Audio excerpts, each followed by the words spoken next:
Hello, everyone, and welcome to Fantastic Friday, where we engage in hands on activities and practical learning experiences. Today, we have the pleasure of introducing Ms. Sakshi Pal, a dedicated speech language pathologist with a wealth of experience in supporting children with speech language and social communication developmental concerns. With over 6+ years of experience, she brings a wealth of expertise to her role. From her academic background in audiology and speech language pathology, today Ms. Sakshi will lead us through a practical and informative session titled Hands on Guide for Parents Alternative Communication for Nonverbal Autistic Kids.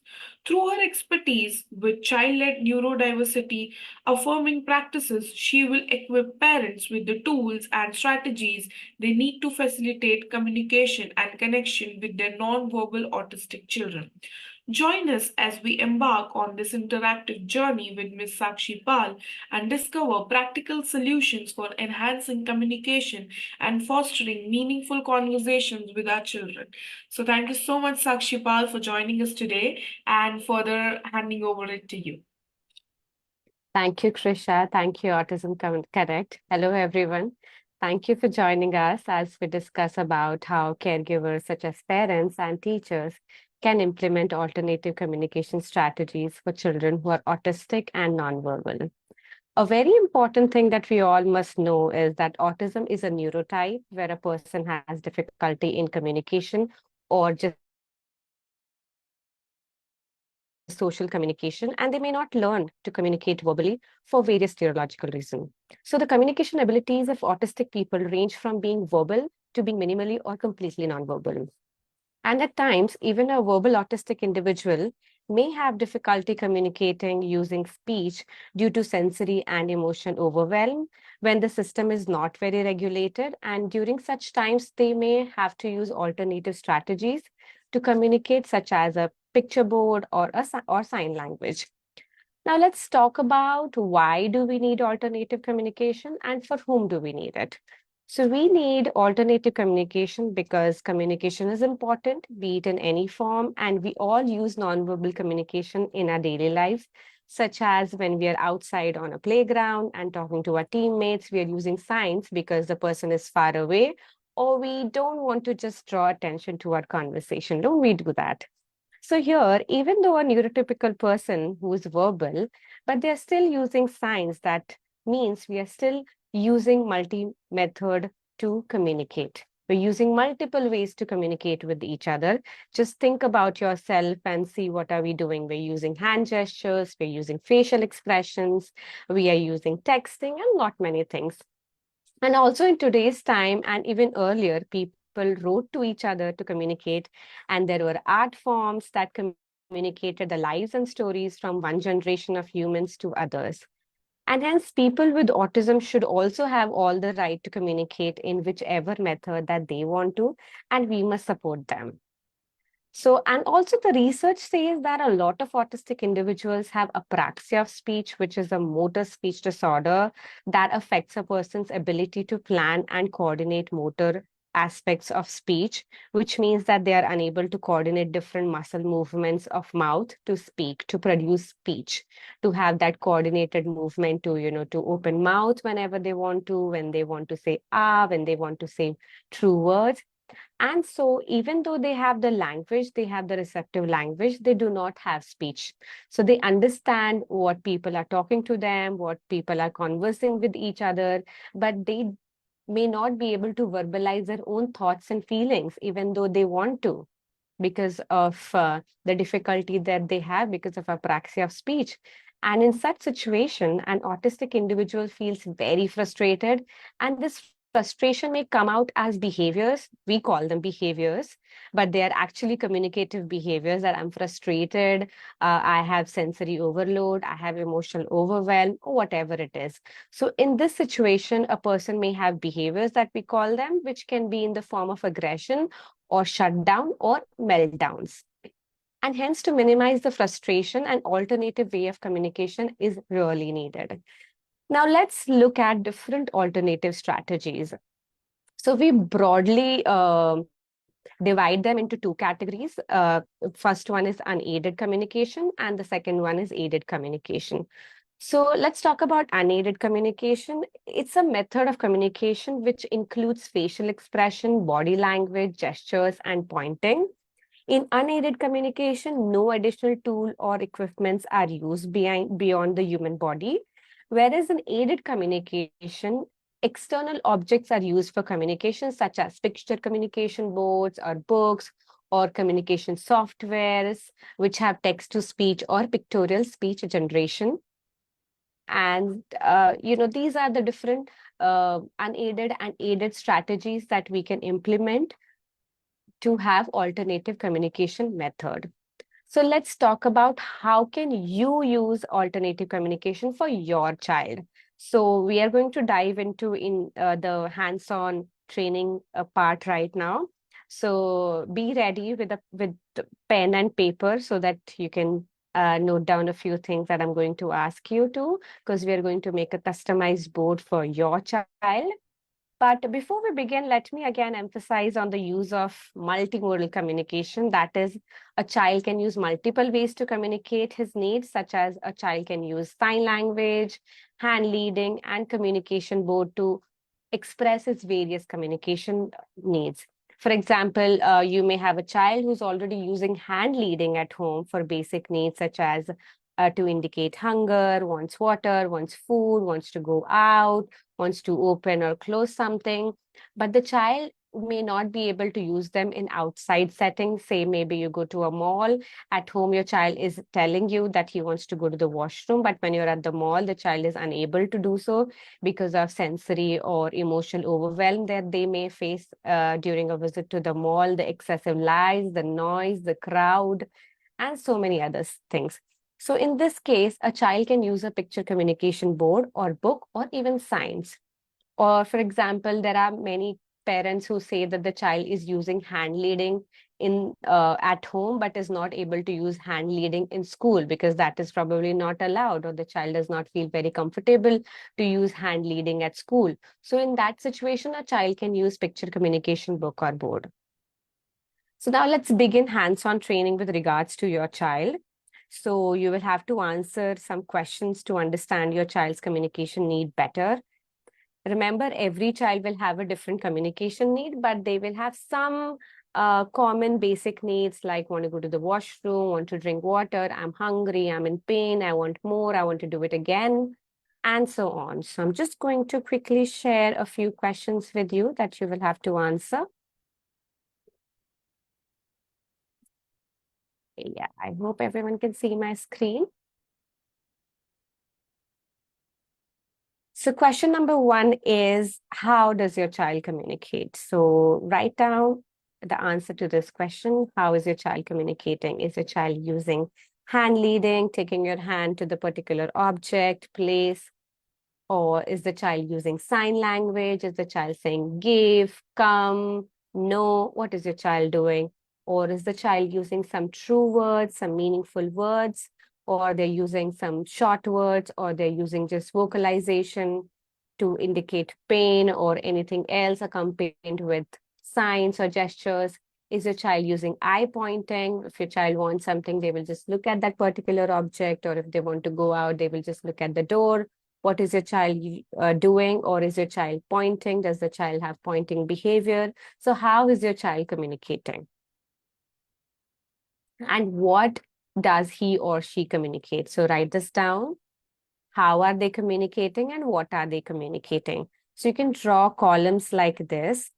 So they might be using multimodal communication. So they might be using hand leading, signs, vocalization, and pointing all together, but to communicate different needs. So you can make columns for, they're using hand leading to maybe, show water, show snacks. They're using sign maybe to just say more. They're using vocalization to express pain. They're using eye pointing or just pointing to ask you a question, or to show they're fascinated by something, they're curious about something. So you can write down those communicative phrases or words that your child is using. Take your time, think about it. You may not be able to write down all the things, but whatever comes in your head at the moment, you can do that. You can write that down.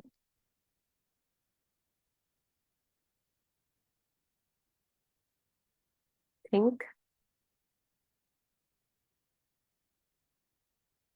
Okay, once you have written down, then you need to think, how often is your child communicating?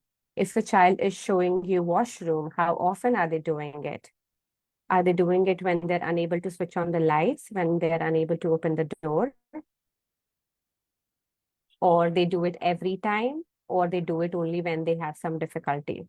So this tells you how interested your child is in communicating. So how often do they communicate? Do they communicate only when they have some dependency?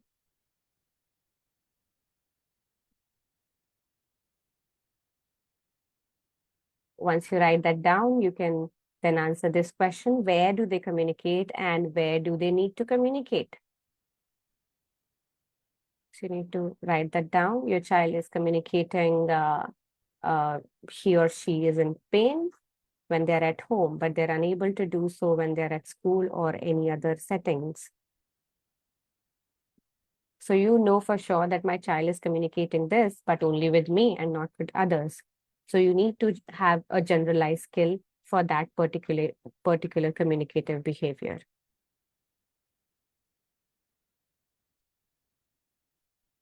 So when you actually sit down and think about it, you're going to see that your child is communicating a lot more than you have thought, even if your child is minimally verbal or completely nonverbal.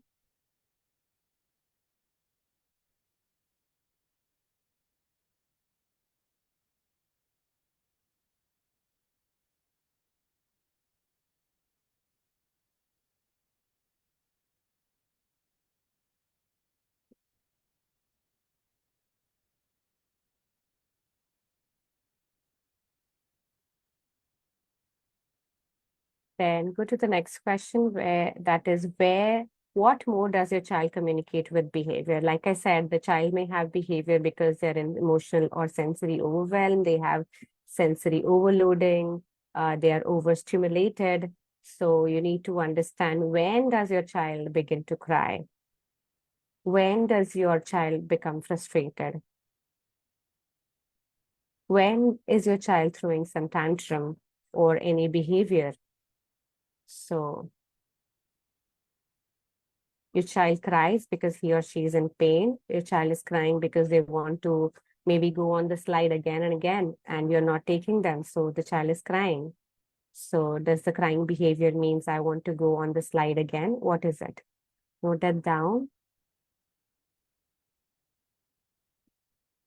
And then very important question, does your child recognize pictures? Is your child able to recognize pictures? If they are able to recognize picture, then what kind of pictures they're able to recognize? Are they only able to recognize clip arts, or even the real pictures, or just real pictures and not clip arts? So you need to make a note. You need to observe your kid and then decide if they're able to recognize only one type of picture, or they can recognize both clip arts, animated pictures, or even the real pictures. And again, a very important question, does your child imitate actions?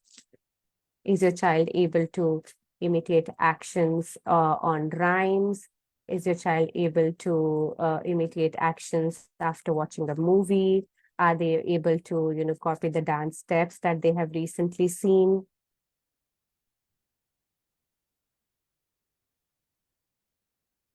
So think of all the answers and write down if you have missed on anything.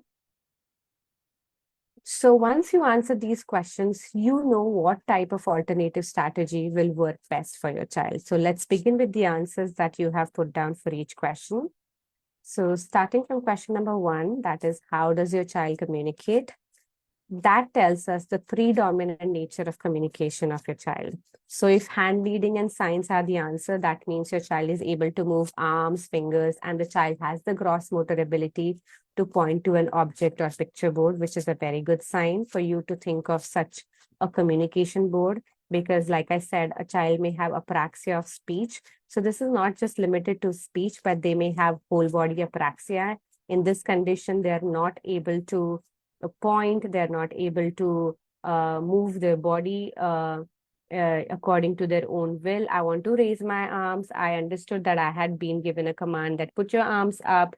I understood I'm autistic and I understood that my teacher or my mom said that put your arms up. I understood the command, but I'm unable to do so because I do not have the voluntary control over my own muscles, over my own gross motor skills or my arm movements, whatever. So a child may have gross motor apraxia. So in that case, it's very difficult for a child to even use alternative strategies, which include pointing or, doing, which involves a lot of movements of your arms. So if your child is able to, point at pictures, it's a very good sign that, you have more options for alternative communication. So the child may have pointing in the form of flicking at the object or a picture, or pointing with an index finger, or just tapping at an object or a picture.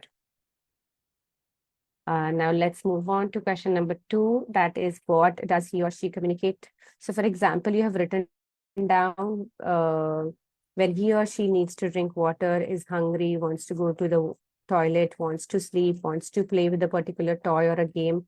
So this tells us that these are the communication needs and we can build on that. Okay, this is the basic thing that they have told you, that I want to play. But what do you want to play? I understood you want to play, but what? What game do you want to play? You want to play a game? You want to play with peers? You want to play with me? You want to play with a toy? What do you want to do? So we can build on that. So you are already able to understand these communication needs in a familiar or comfortable environment. Now the child should be able to express these communication behaviors in various settings. So now here you can make 2 columns. I'll just show it to you once.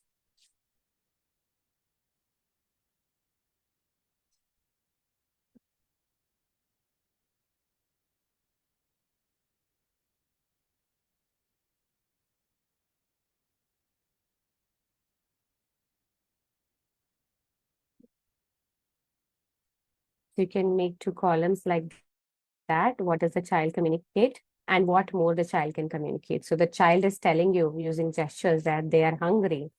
But what are they hungry for? They want cookies, they want chips, banana, juice, rice, whatever.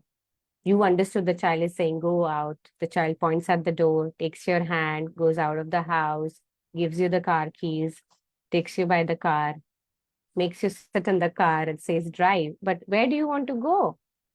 And you start to drive and the child is crying because maybe he wanted to go to the park and you just passed by the park. Or you took the child to the park, but the child did not want to go. He wanted to go to the mall. Okay, so that the child could communicate the basic need to go out, but what after that? Where does the child want to go?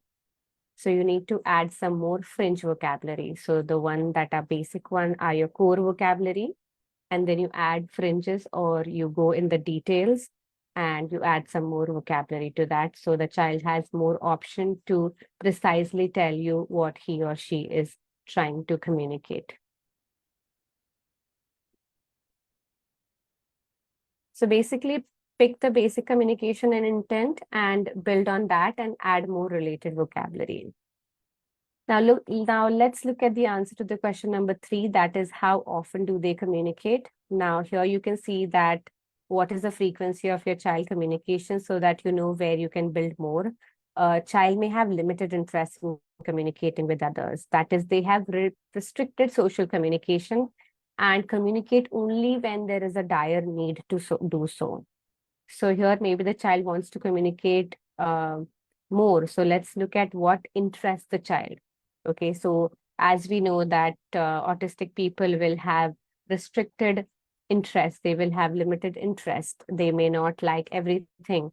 They will have very particular interest, for example, in a toy or in a book or in a fictional character or an activity and so on. For example, if a child communicates to you that he wants to play with the toy train or car, so you can build language around the same topic and introduce words like slow, fast, go, went, racing, stop, move, etc.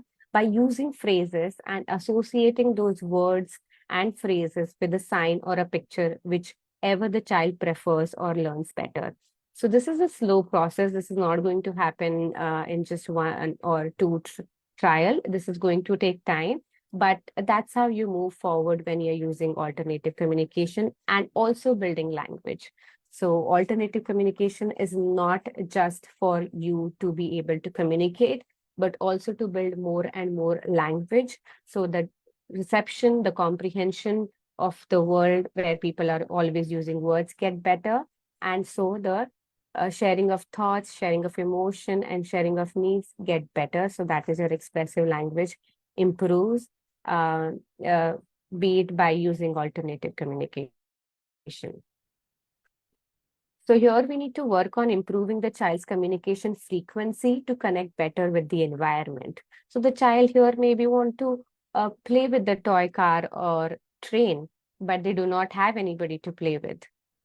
Okay, but when you get down to the child's level and you communicate, you can see, oh, the child never said fast. The child never expressed the word fast. Let's go fast or let's go racing. I had never seen my child do it because maybe I never played with my child.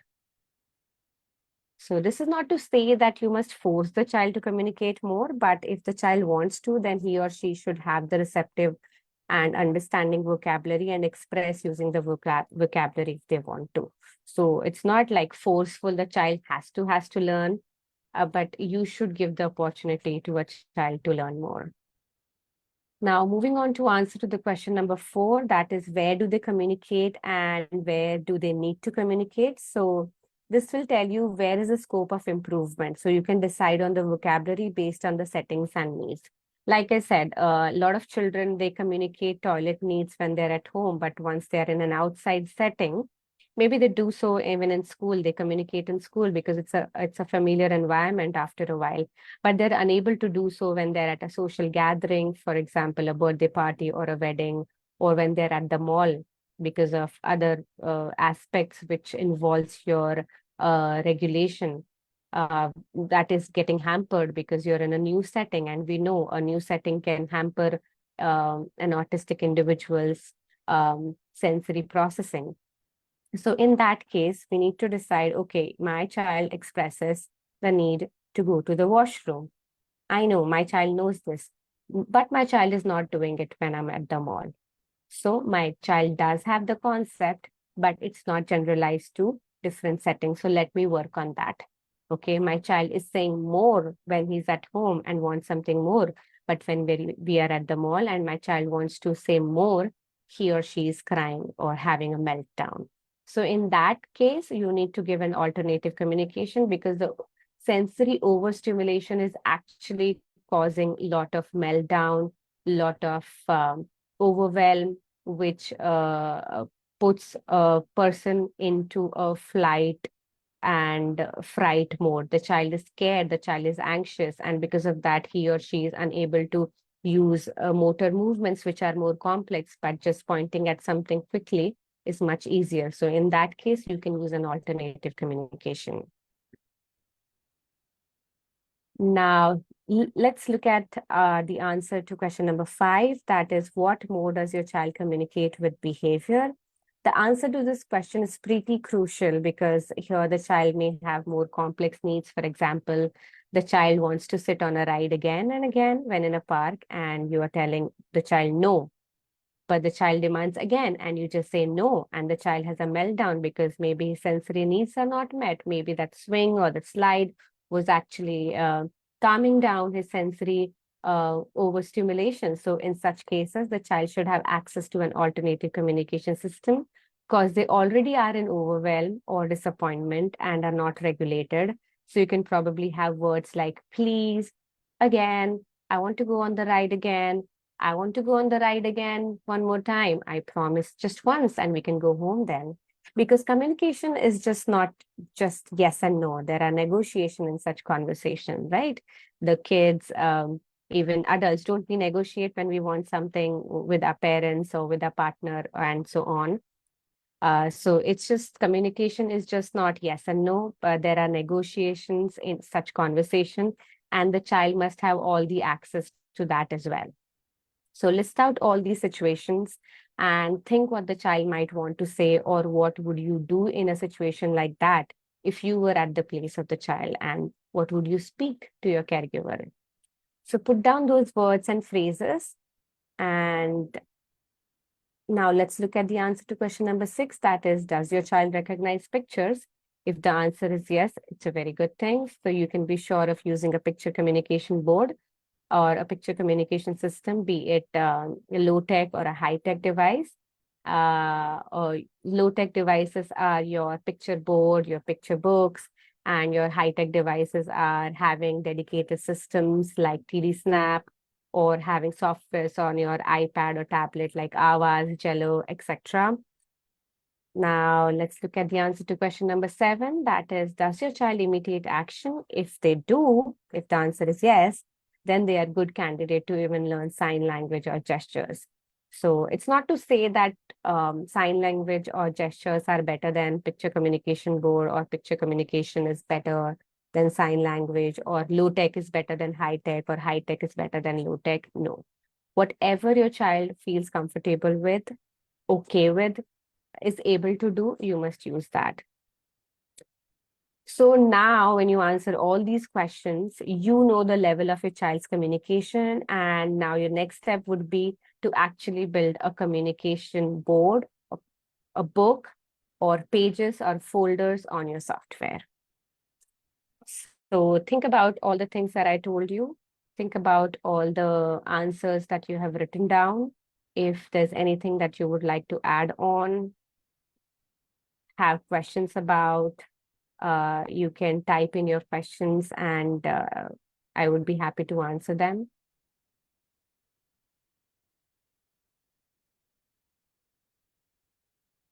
Give yourself a quick 30 seconds to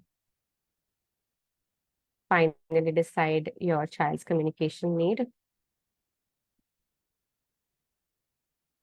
Like I said, every alternative communication system would be very unique to each and every individual. There could be some common basic needs, but beyond that, according to child's interest, child's personality, the culture that the child belongs to, the environment that the child lives in, the age of the child, a lot of things matter. So it's important to know what is interesting for your kid, or what your kid is already communicating. What do you think, if your child was communicating this, could have improved the quality of life of your kid as well as yours? Think about all these important things.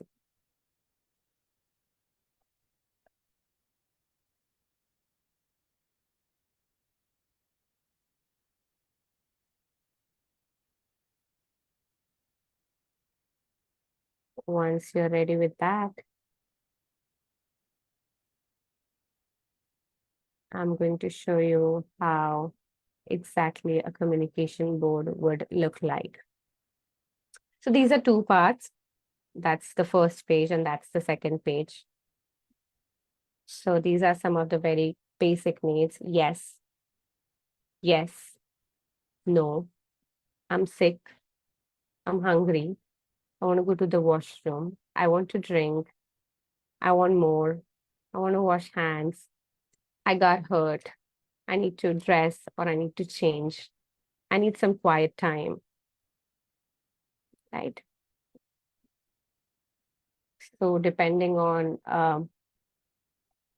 your child's ability to recognize picture, you can download pictures from the internet, or you can take real pictures. So these are basic ones. Now let's go into context or setting specific vocabulary during play. What do we need to communicate? More, my turn, no one to play with me. It's my turn, your turn. I'm going to get you. Hello, can I play? How do you play this? I like that one. What game do you want to play? Let's play again. So these are some vocabulary that the child may need during playtime. When you actually observe the kid play, you will know that the child wants to communicate more. So slowly, you can keep on adding the vocabulary. You can keep on improving the list. Now let's look at other settings, what I did at school. Read, water play, sand play, playground, play, art and craft. What did you do in the classroom? What do you have in the classroom? So such context and setting specific vocabulary.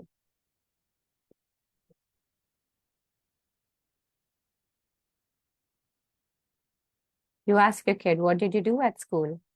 I had a circle time. I did writing. I went to the library. I had a gym class. I played puzzles. Your child can point and tell you. So that's what you can do. Think about it. The task that I just did is not easy. It's going to take almost a week for you to figure out your child's actual communication needs. So you need to give it a lot of thought and time before you proceed to making communication board.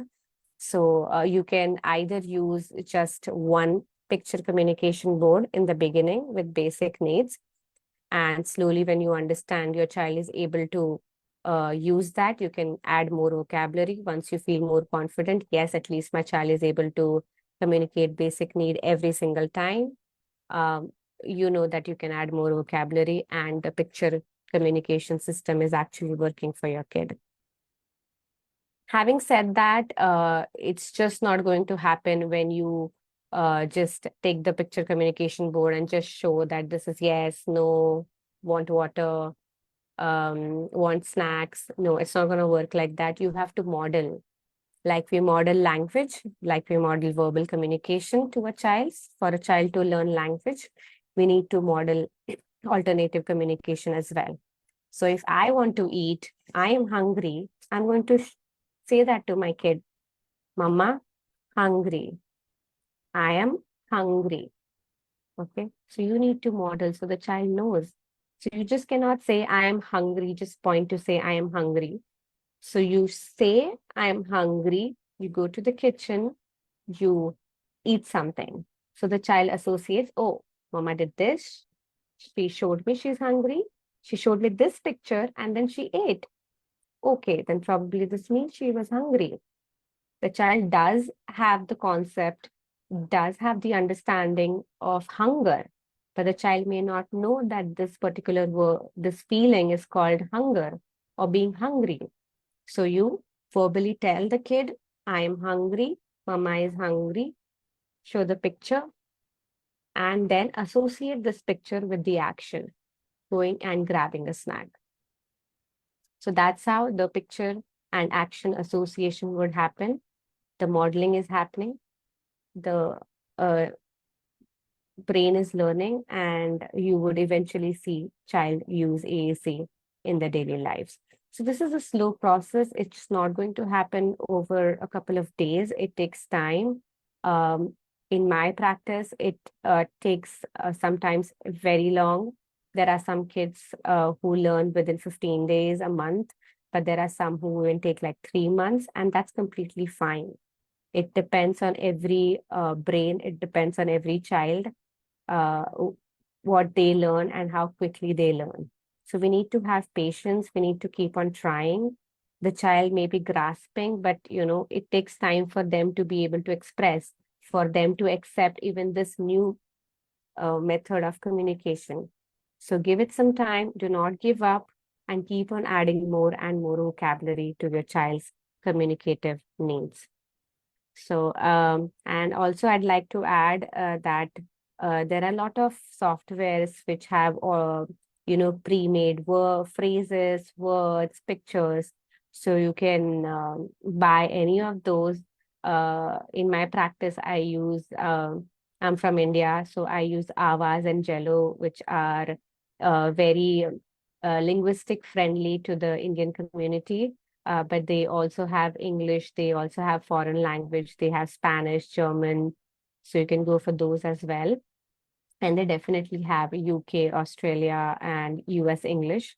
So there is a wide variety of softwares available. You can have them on an iPad, uh, but the problem with iPad usually is the child will go back, come out of the alternative communication app and explore the rest of the things. So if your child is doing that, you can go for a dedicated system like TD Snap, or where there's a dedicated tablet and it only has the software for alternative communication and nothing more. So your child cannot really go back and play games or watch videos. So there are tons and tons of things. You can also use sign language. You can learn basic American Sign Language, or you can use Mekaton. You can use Indian Sign Language, the basic ones, and you can have multimodal communication for your kid. So there are multiple ways. And like I said, each child is unique. So you really have to answer the questions that I asked you to, and then finally decide on that, these are my kids' strength, these are my kids' limitation. So let me build on the strength to overcome limitations. And I hope this was helpful. I am available even after the talk. You can, direct message Autism Connect on Facebook and ask in your queries, and I'd be happy to help you. Over to you, Krisha. Thank you so much, Autism Connect, for having me. And thank you, everyone, for joining this live streaming.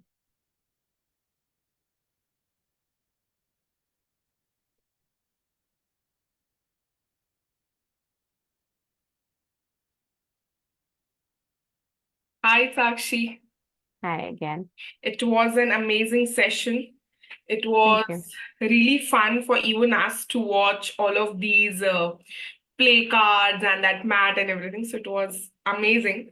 So as we wrap up today's Fantastic Friday session, I hope everyone joined us today for the session has an enriching experience with you, and your dedication to empower children and families through speech language support is truly commendable.